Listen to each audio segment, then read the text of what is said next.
Hello all. Okay, well today we're having some drizzle outside, but it's quickly clearing. I see the sun coming out, but at least it was some moisture. Alright, what we're going to talk about today is something we haven't discussed in a while, is peak oil. Let's go find out what is going on. First thing we're going to look at is pricing. Let's go find out what's been happening there. Alright, this gets kind of interesting.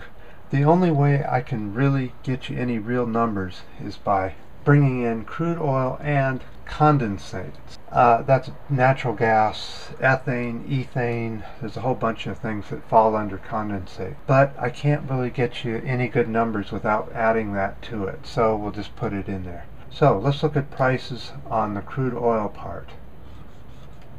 Alright, crude oil prices in 2002 were a little over $25 to $26 a barrel. By 2006, $70 a barrel. Then 2008 to about $100 a barrel. 2009 we had the crash and it got down to about $60 a barrel for a very short time. By 2010 it was back up to up to $80 a barrel.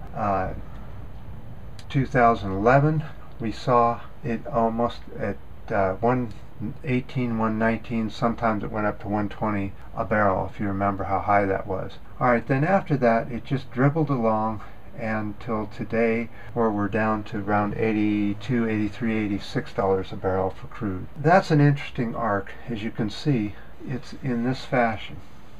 Alright, there's many reasons we talked about why it was going down, but it looks like it's mostly economy. The economy can't afford the fuel, so there's an excess. So let's go over and look at what's happening in the crude oil and condensate on supply. Let's look and see if we can see a peak yet in the graph.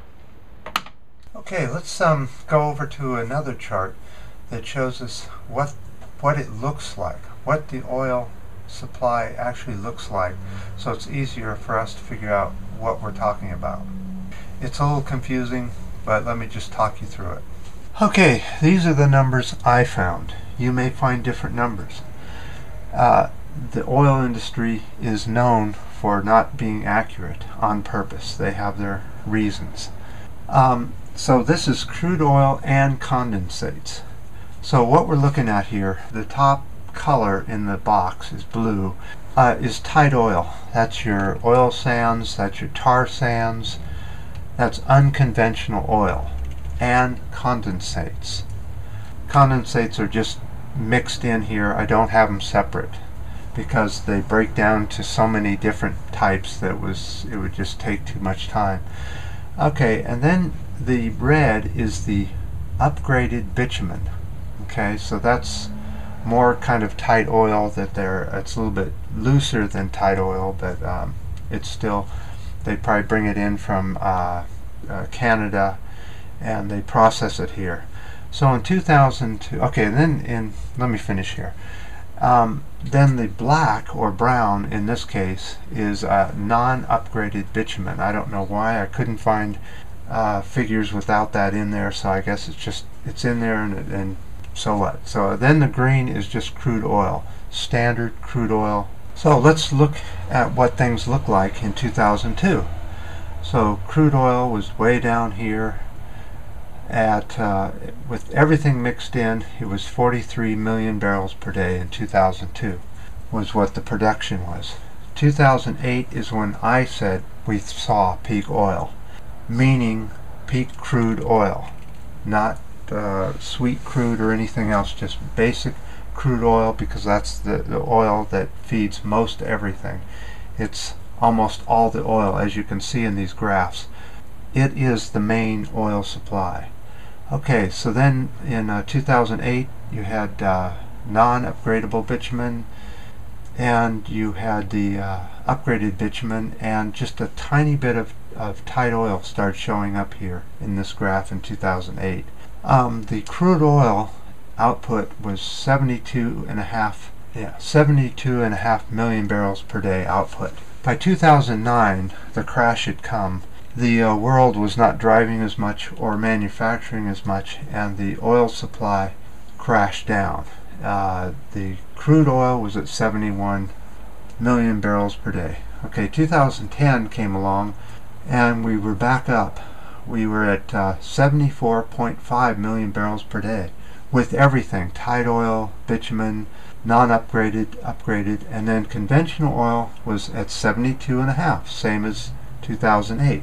Then we had 2012 at 76 million barrels per day with bitumen, tight oil, and all that mixed in.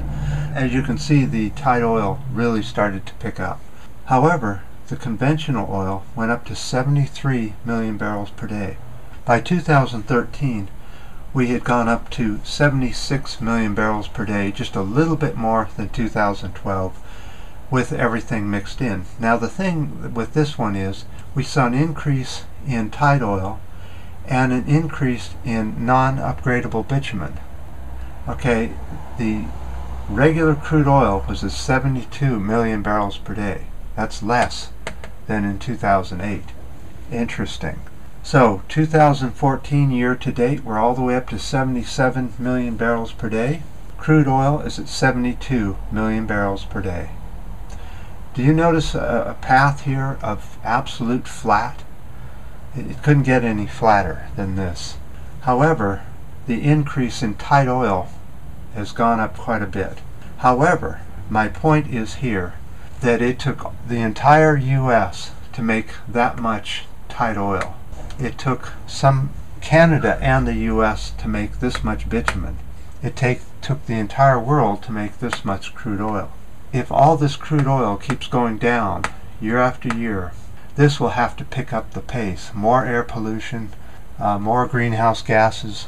By processing tight oil causes a lot of air pollution. I guess my point is that it took the U.S. all this time to get that little amount of tight oil, bitumen, the whole thing. And that if we do run out, which we will, out of the standard crude oil, that this tight oil will never take its place. It can never fill that entire pocket full of crude oil that is disappearing. And this crap that we're going to get out of the oil problem by adding tight oil is just nonsense. We might even get up to half, but we're still going to lose half of the regular crude oil. So I would say that according to what I'm seeing, we're still on the peak of the peak oil. I don't know where to put in tight sands and all that, whether I figure that in or not, because I figured regular crude oil was what I was going by, because there's too many variables with condensates and tight oil and tar sands and so on and so forth, that I just stuck with crude oil. And according to the crude oil graph, we're slightly going down off the peak oil. And as far as we're also going up in tight oil, but not very much.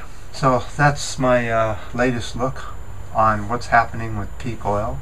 I appreciate all the ups and downs and the new subscriptions and the comments on my last video. I was able to actually read some of them before GoogleTube took them off, and then they show back up later on, but I'm not sure what to think about the new GoogleTube. So until next time.